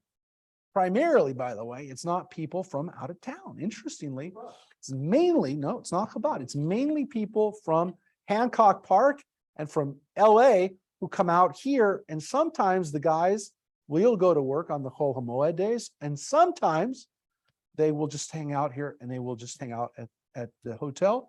They will go out to Magic Mountain on the Chol HaMoed days. They'll go out and you'll be out there and you'll be like, what happened here? What happened to Magic Mountain today? And they'll be out there at Magic Mountain on a Tuesday and you'll be filled with Orthodox, it's not all Orthodox, it's a big park, but you'll see a lot more Orthodox Jews than you normally do. No, not the restaurant, the kitchen for the banquet hall. And they have big banquet hall, right? So they do that. And then they have it open during the day so that you can come in and get snacks. So you go in with your family every night to have dinner. It's almost like being on a cruise. You go down, you have your dinner, you have your lunches and breakfasts together in that. That kitchen is not kosher all the time. It's not even kosher all the, they don't even have a kosher section. Well, so they have to. They kosher the whole kitchen. And they not only kosher it, they make it kosher for Passover, which means they have to get all the chametz out. They have to wash the whole kitchen. Right. So you're going to say to yourself, isn't that expensive? Yes, it's very expensive. They must charge a lot. And they charge a lot of money for it because not only do they have to kosher the kitchen, but they have to have the staff there 24 hours a day to let people in and out of their rooms on the Mikra Kodesh, not on the Chol HaMoed. On the Chol HaMoed, the people can use their keys. They don't pay the staff to be there, but on Shabbos and on the holidays for a week, they do that. And they do that at hotels around the country. There's a hotel in Anaheim that does it down by Disneyland during Pesach. There's a hotel in Hawaii that does it. There's a whole list of kosher cruises and kosher hotels. And people will literally pay $5,000, $6,000, $10,000 per person to go on these kosher for Passover excursions because it's easier to deal with that. And if you have the money, it's easier to deal with that than it is to turn your house over. And people just as soon say, I'm getting out of the house. I'm not going to deal with it. I don't want to think about it. I don't want to have to buy food. I don't want to have to kosher my kitchen. I don't want to have to get another set of plates. I'm just going to get out and I'm going to leave. And I'm telling you, there are thousands of people that do that now. And it's only really happened in the last 20, 25 years. When I was a kid, nobody did that. Nobody did it. Nobody did it. It was not considered to be like a thing you'd even think about. Once a year. People did not go out of town. I'm telling you, 25 years ago. Now it's become, I wouldn't say 50% people who are, who are Orthodox do it, but a good 20 or 30% go out of their place. Some people go to Israel for Passover. Some people go to other places. I used to think it was insane that people did it. And now it's gotten to a point where it's, I'm not surprised by it. And it's funny because I talked to Choni, our Chabad rabbi out here about the people when they come out for Passover, whether he does anything with them, and he doesn't. He doesn't have any contact with them at all. They do their own thing. They don't talk to him about it. I mean, he's not part of it at all. It's not a Chabad run thing. It's a Orthodox. It's run by modern Orthodox groups, and they're just they run their own thing. It's a whole business. So if you want to look it up, you look up kosher for Passover cruises, kosher for Passover hotel stuff. It went on during COVID. It went on. They cut back during COVID. There were a lot of people who didn't go on those because cruises weren't going on and it was harder to travel. But some of the hotels did it if they were close enough to New York and Los Angeles. Again, I don't think they did it out here. I think they did it last year. They didn't do it in 2021, but I think they've done it or they didn't do it in 2020, but I think they've done it down at Anaheim. I think they did it maybe even during COVID, even though they couldn't go to Disneyland one year. I think they still did it just because people wanted to get out of the house. So there you go. People take it very, very seriously. They take the Passover rules extremely seriously because, again, they don't want to be cut off. And it says, you shall celebrate a sacred occasion, again, no work, and you shall observe the feast of unleavened bread, for on this day I brought your ranks out of the land of Egypt, and you shall observe this day throughout the ages as an institution for all time. Again, similar language, slightly different, but it says right here, I brought you out of the ranks of the land of Egypt. Now, this is a little different. If you notice what happened here, this is called a feast of unleavened bread. Now, you don't notice it normally because it's not usually pointed out to you, but I shall point it out to you since we have the Torah in front of us and we have a moment to look at this. Right here it says, you shall eat unleavened bread, right? And you can see that here it says that on this day, God passed over and saw the blood and passed over you. And there's a sacrifice and you eat it. And all of a sudden, this has become a day of unleavened bread. What's going on here? Now it's not even called a Passover, it's called a Feast of Unleavened Bread. And not only that, it doesn't even say anything about the Passover. It says, I brought you and your rank, I brought your people, I brought the word is, the reason it says ranks is because it's the military words.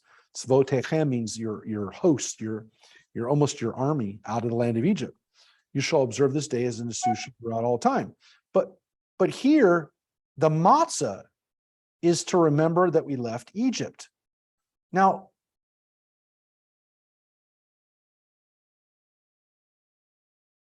here it says, in the first month, from the 14th at evening, you shall eat unleavened bread until the 21st day of the month at evening. No leaven shall be found in your house for 7 days. For whoever eats what is leavened, that person, whether a stranger or citizen of the country, shall be cut off from the community of Israel. Now here it says even non-Jews can't eat bread. If they're with you, those people will be cut off. And it uses a similar word, that you're cut off. And here it says, not only that you eat it, and again, here it says you shall remove it. Here it says it shouldn't be. Here it says it shouldn't be found in your house. Here it says you shall remove it. Slightly different words. But one says that it's 7 days, and the other one specifically says what days of the week of the month that you eat it. There's a really weird thing that happens here. It says you shall eat nothing leavened, in all your settlements you shall eat unleavened bread.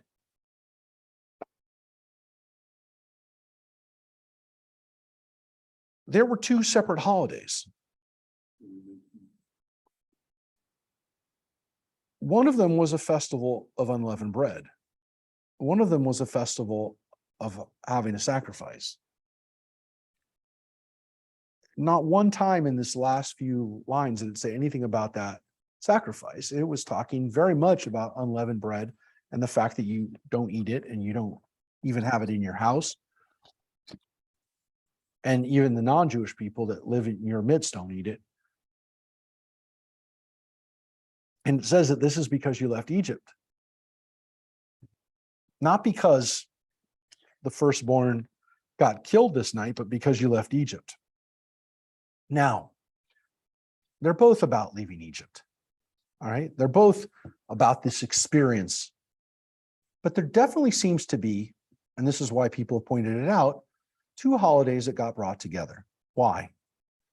Well, it's very likely that there were some Israelites thousands of years ago that celebrated Passover by eating matzah.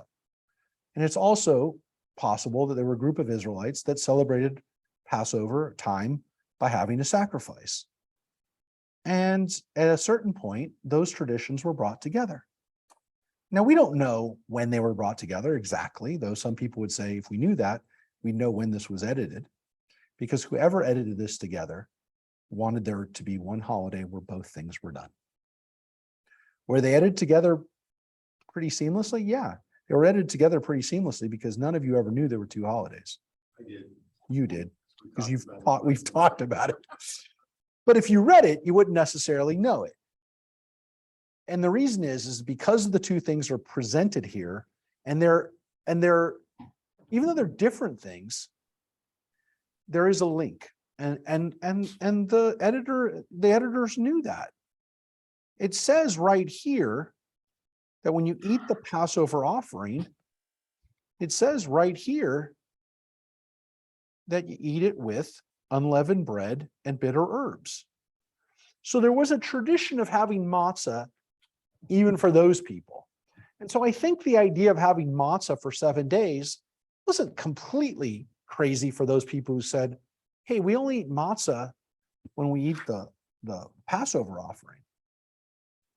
And other people said, no, we eat matzah the whole week.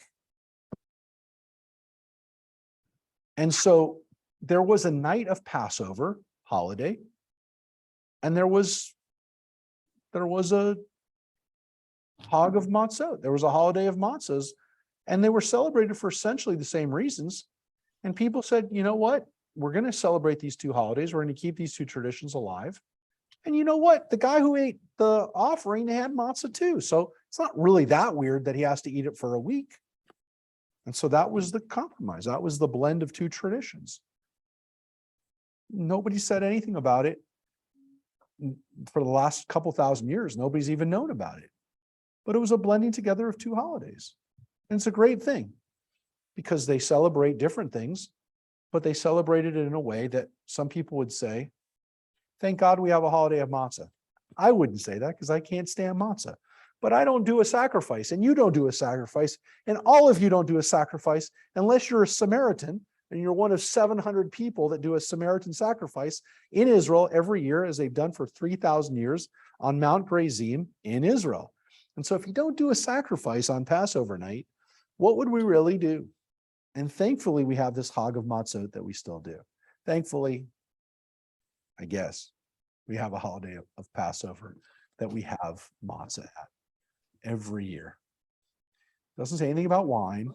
Doesn't say anything about matzah balls. It doesn't say anything about throwing little styrofoam balls around for hail. It doesn't say anything about the egg. It doesn't say anything specifically about the afikomen. But the afikomen tradition is left in this idea right here that you don't leave anything left. And so you eat that last bit of matzah, took the place of that offering that was eaten up in its entirety. You got to hide it. Well, however you get it back, you can't finish the Seder without the afikomen. You must eat that last bit of matzah. Now, how do we know that that's even a thing? Because there was a tradition of keeping a little bit of the afikomen and hiding it or putting it somewhere in the house to protect the house the rest of the year. Now, if you think that that's weird, understand that many of your ancestors did that. It's not been done for a long time, but a little piece of afikomen was probably hidden on the doorpost or somewhere over the mantle, over the fireplace, or somewhere in the house all year round to protect the house. That's what the ants do. You will say, where's the power? Where's the power in this? Because it recreates the angel of death. And so the power of this is in the matzah. The little bit of matzah that's left is going to protect our house from bad things. I know it's a superstition. I know it's putting your blood on the doorpost, on the door. That would scare Have a a few visit people today. away. You have a mezuzah to take the place of that blood. Right. But if we think about why all this stuff is happening, understand that this is all connected to the power of this moment. The power of the moment of when the angel of death is going to pass over our house, which we're about to read. And why is this important? Because people were killing Jews up till 200 years ago because they thought that we were using blood for the matzah. We were killing Christian babies or pagan babies or whatever, babies, and taking their blood and using it for matzah. Why was this all happening? Because of all the blood talk. Because you put blood on the, and Christians knew what was in the Bible. Now, again, it doesn't say you took a kid, a baby, and you put the blood on, but there was blood on the door, and there was a matzah, and there was this and that, and everything gets mixed up in your head, right? It's all conflated. It's all going around in your head. It is, and it was a part of history that people had matzah and blood. And then there's this thing where Jesus becomes a wafer, he becomes a piece of matzah, he becomes bread, and you eat him and you take him in. And so there is maybe something like this, because then there's a glass of wine, and that's his blood, and that's the Eucharist, and that was the Last Supper, and that's Passover. And so all of this gets conflated and all comes together in these things that are powerful and scary. And so if a Jew put a little piece of afikomen in an amulet and put it on his door, or put it on, that was the least crazy thing of all, because that's only a little piece of matzah. But everything else that's going around in people's heads is driving them like, well, what?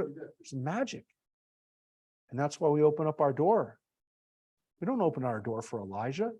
Elijah doesn't need your door open. Elijah can come right through your door. He doesn't need he can come through your window. He can walk through a wall. He's Elijah. He doesn't need a door open. The reason we open our doors, folks, and you know this, some of you know this, I'm not making this up.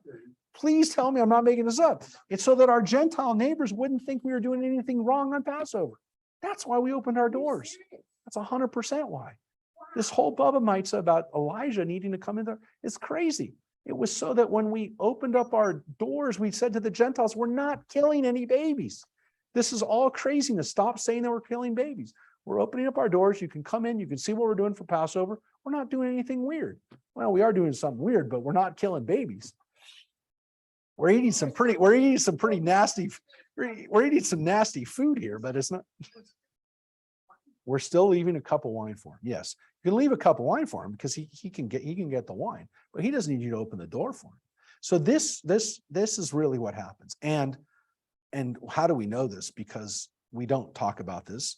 But if you open up your Haggadah, even your Maxwell House Haggadah, whatever Haggadah you have in your house, unless it's a very, very, I wouldn't say just liberal, but a very non-confrontational and PC version of the Haggadah, when you open up the door, supposedly for Elijah, you actually say the words, Shvo Chamacha, God, pour your wrath upon those who would do us harm.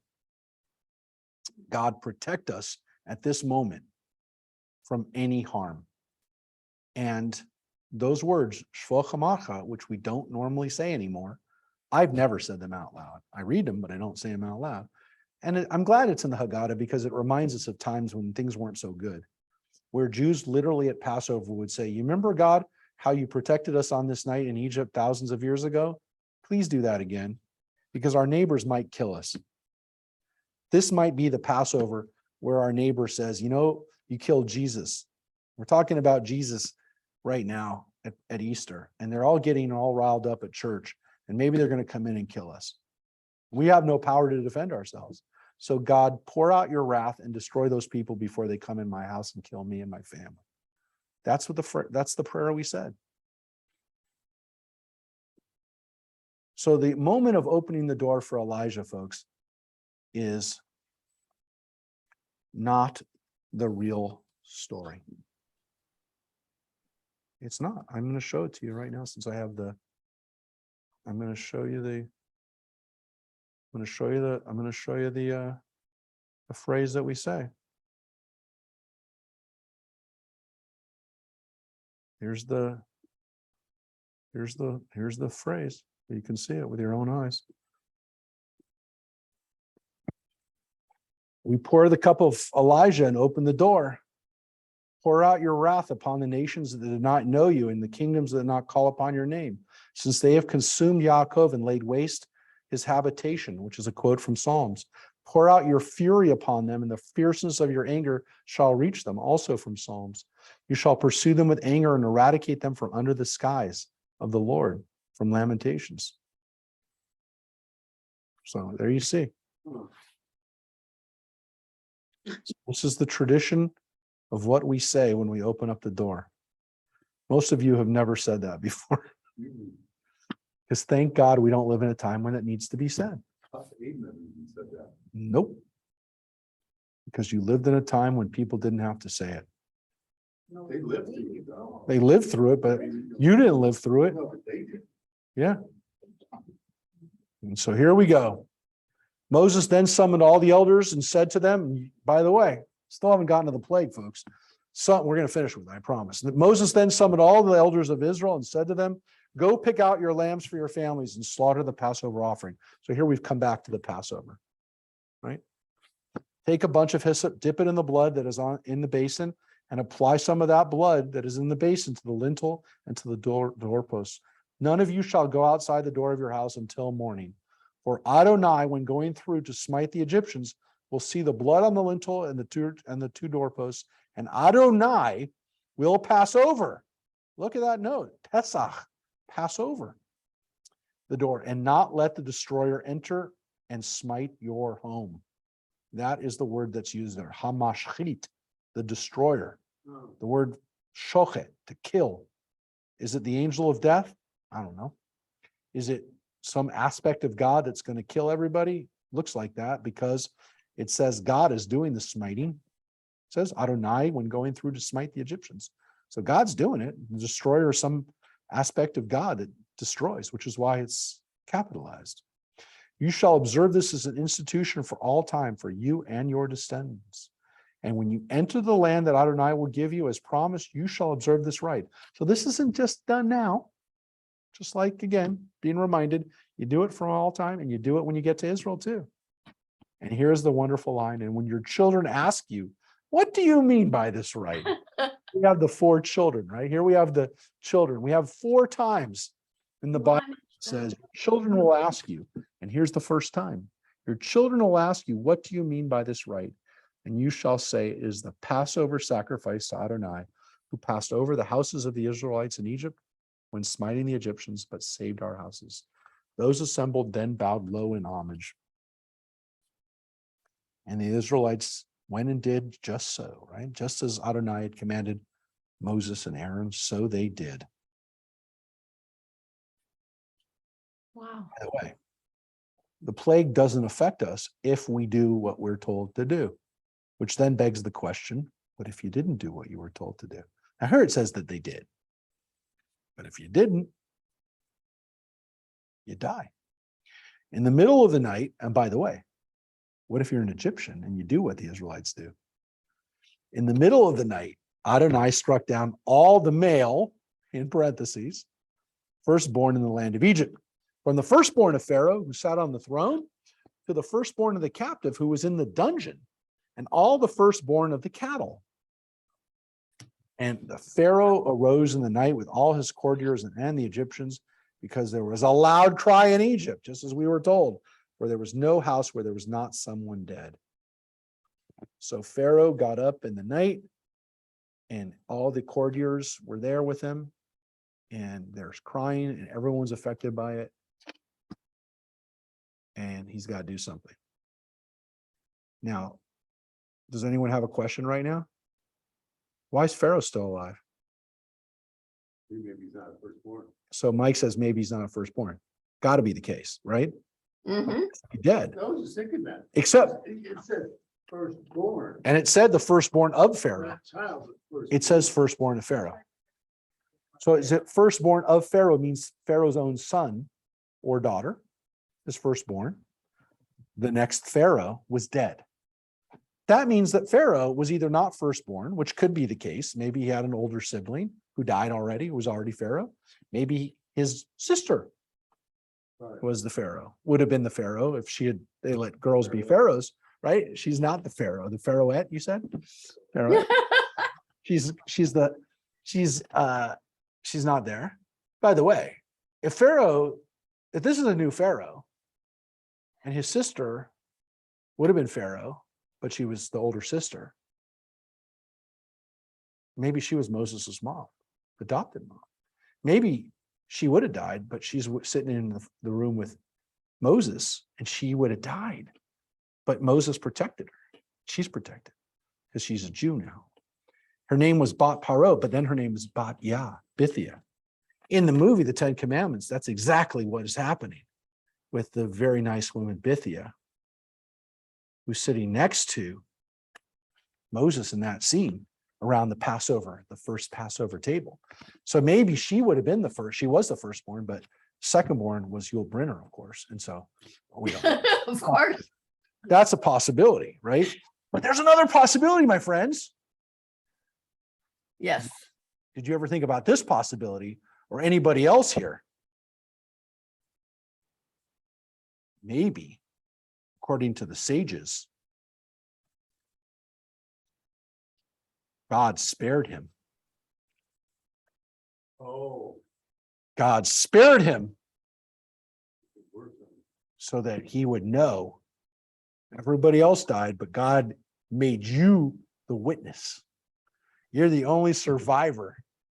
Otherwise, God spared you so you'd be a witness to that. You know, it's funny, Isn't that weird? up until tonight, I've always, Rabbi, do you think they'll ever find anything in the bottom of the Red Sea from chariots or anything? Chariots?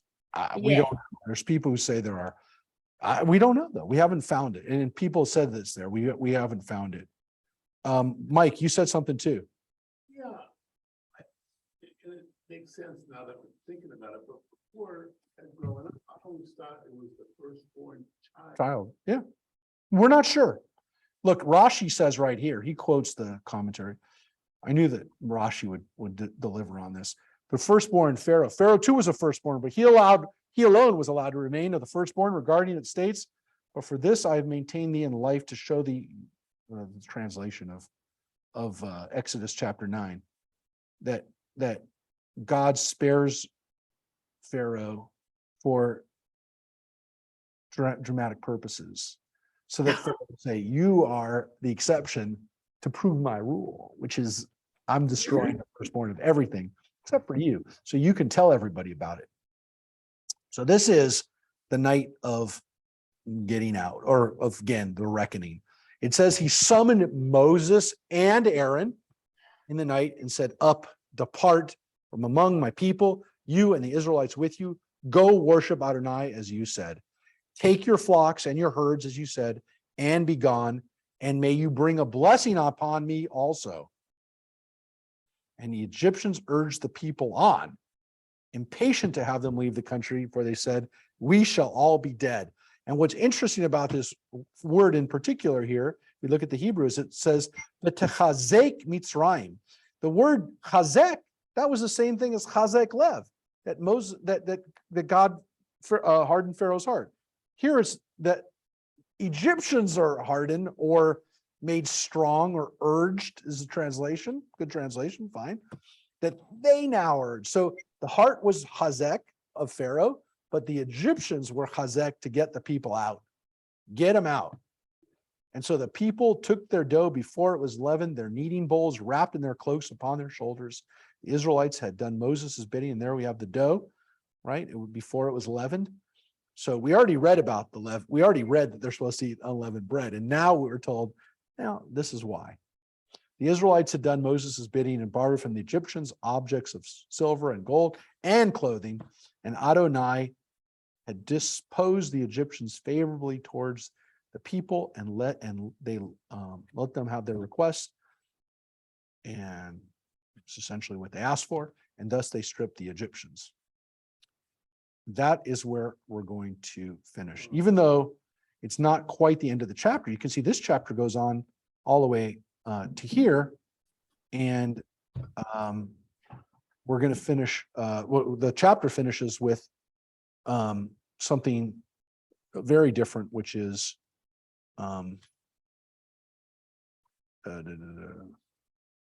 Well, we'll read about it next time.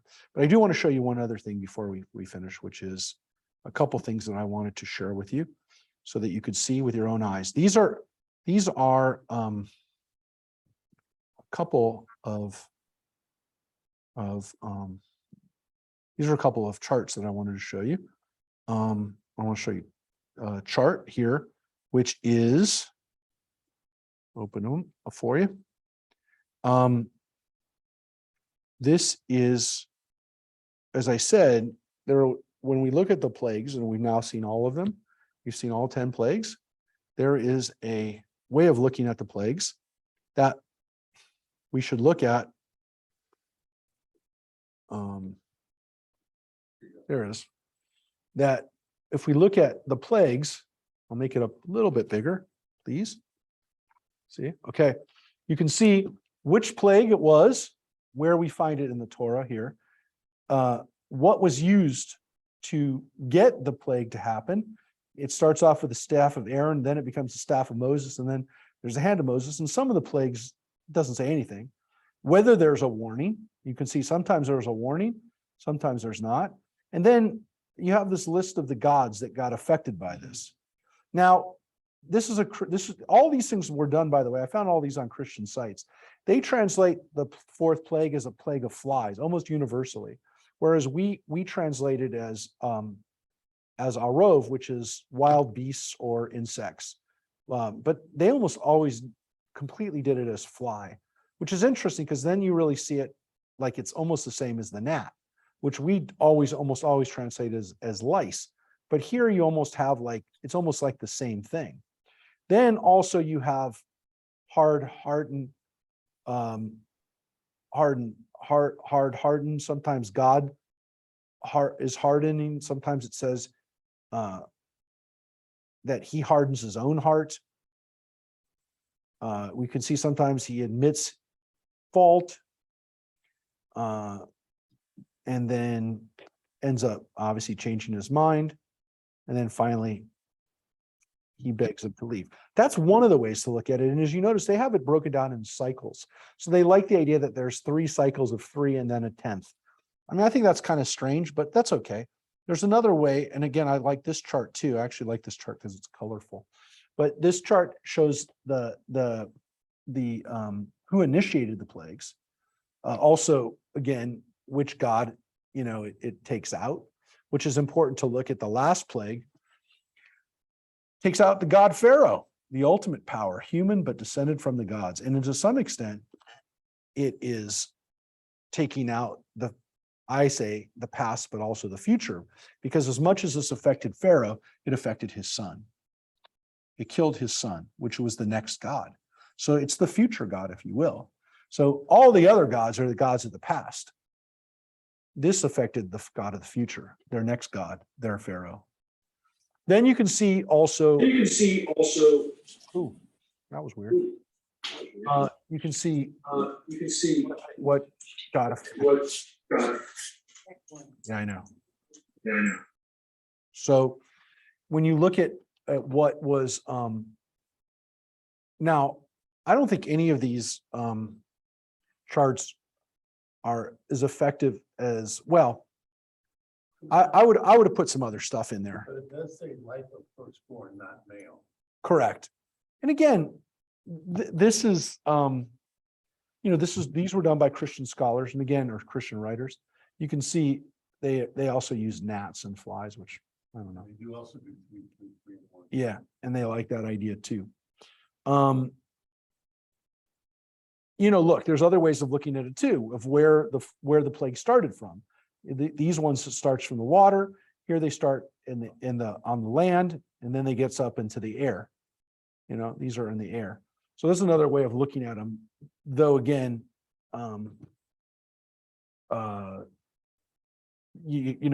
also looking at where this one has kind of like where the what they said the chaos and creation, but what part of the world got affected by it. But this is also important too, which again, probably whoever created this wanted to have some type of discussion about. And again, I like the way that, they talk about Pharaoh's heart every time there's a description, but sometimes it says God hardened it, and sometimes it says Pharaoh's heart was hardened by himself. And sometimes it doesn't say it at all, which I guess you could say, again, one of the kind of clues of who wrote what is that actually that phrase. So when we look at when people look at the authorship issue and who wrote what parts, that phrase is actually really a key one. And then this is also a key one, which is Aaron, which they want to show that Aaron isn't mentioned in the other plagues, but he actually is. Even in the last plague, you can see to some extent that Aaron is there at the end. And so, I'm sure the person who created this created it for a reason, with an intent of what they wanted to teach. But if you look at the plague, it says right here, he summoned Moses and Aaron. So, I mean, that's just not true. So I don't know who did that chart. So I'm not slamming them, but the reality is that Aaron is involved in that. So again, I didn't focus a lot on the authorship issue of who wrote what plague, but what we do have together is when the plagues are assembled, they come out to 10 plagues. So the editor definitely wanted us to have 10 plagues, but you just read it. Not one time did it ever say, I'm hitting them with 10 plagues. Right. It never once said that. It never once said that. And to some extent, it makes sense given the fact that if there was product of different authors, no author ever had 10 plagues. No author ever wrote 10 plagues. And so, we would say that definitely the way it's presented to us, everything is to get us to this 10th plague.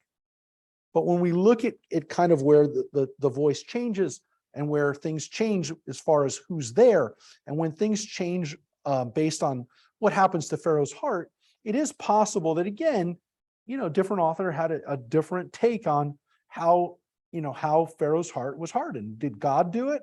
Or was Pharaoh responsible for his own problems? Again, somebody here probably wanted to show that at first Pharaoh's heart was hardened and then God hardens his heart. But the reality is that Pharaoh's heart was hardened here. Didn't say anything about God hardening his heart after that. So, it did here, but it doesn't here. So it's not like at some point Pharaoh's heart was hardened by God because his heart wasn't hardened anymore, and like God had to intervene. It's not, that doesn't work either. So I think when you actually pull it apart, it actually then, if you understand that this was not written that way, that it's possible. But look, I only want to tell you, nowhere does it say that there's 10 plagues, except by the time we get to Passover and celebrating Passover 2,000 years ago, we always saw there's 10 plagues. And the Torah gives it to us as 10 plagues. But nowhere does it say, and these are the 10 plagues that God's going to visit on Egypt. It never said that. But they did know, and we knew that ahead of time. We knew that when the plagues were before the first plague ever happens, we know that God has that in mind, so that Pharaoh will have to be punished with this. And so when we talk about why Pharaoh's heart was hardened, to some extent, it's always because Pharaoh because the Egyptians needed to have that last plague happen to them. And if they had backed out any other time, essentially that plague wouldn't have happened. And God needed that plague to happen because God always foresaw that plague was to happen. So, I guess I don't know what to tell people. For people who don't like the idea that things are foretold, or that things are predestined, or that there's no way to escape your fate, this is a little bit of a problem, this story, because Pharaoh doesn't seem to be able to escape this doom. But it is the way the Torah presents it. It definitely presents it that all along this was going to happen. We knew it was going to happen. We read it. And I hope we saw some new things in 10 plagues that you didn't know before. But one of the things that you definitely saw today is that the story of Passover is embedded in that story. It is embedded into the plagues. And so as much as we talk about the plagues today, the way the Torah presents it is that Passover is actually embedded in the plagues and not vice versa. It's not like the plagues, were mentioned in the Seder. The Seder is mentioned in the plagues in the Torah. So they're definitely connected. So every time you celebrate Passover from now on, you can think about the fact that we're reenacting a moment in time from Egypt 3,000 years ago that the Jewish people have been doing for thousands of years. And we take it seriously. We really And do. we'll do forever. And we will forever. It's something that Yes. we've held on to tightly. We've covered a lot of ground today. We covered 3,000 years and a lot of Passover, and hopefully you'll remember it. Next week, we should have a Passover Seder. We'll do a Passover Seder next week. Mike, I say no. I veto that. I'm saying I don't no desire to celebrate Passover more than once a year. And the only good thing about Passover right now is that it's about as far away. We're about as far away from Passover on the timeline on the calendar as you can get, because Rosh Hashanah and Rosh Hashanah and Passover on opposite ends of the year. Right. 6 months. Just think about that. What'd you say, Joanne? It's been on my birthday. Your Passover, yeah. Yeah, for people who celebrate Passover, and there are a few people on the line, right? It's been on your birthday, not as common, not as frequently. He's at the end of April. So it has to be very late. Easter Sunday. But Passover is it's a bum rap when you get the Passover when you were a kid during cake time. Can't have cake. You don't eat cake anymore anyways. I do. Well, happy Passover, everybody. It's good to see. Hi. It's good to see everybody back. Yes. We'll be back next week, and we'll, God willing, have a chance to read about Exodus. We'll be reading Crossing the Sea next week. And be online. All right, everybody. We'll see you next week. Take care, everybody. Thanks, Rabbi. Thank you, Rabbi. Bye, everybody. Farewell. Bye, Joyce. I'm next week. waving goodbye. Mwah, sending kisses. Love you. Love you all. Love you. Thank you.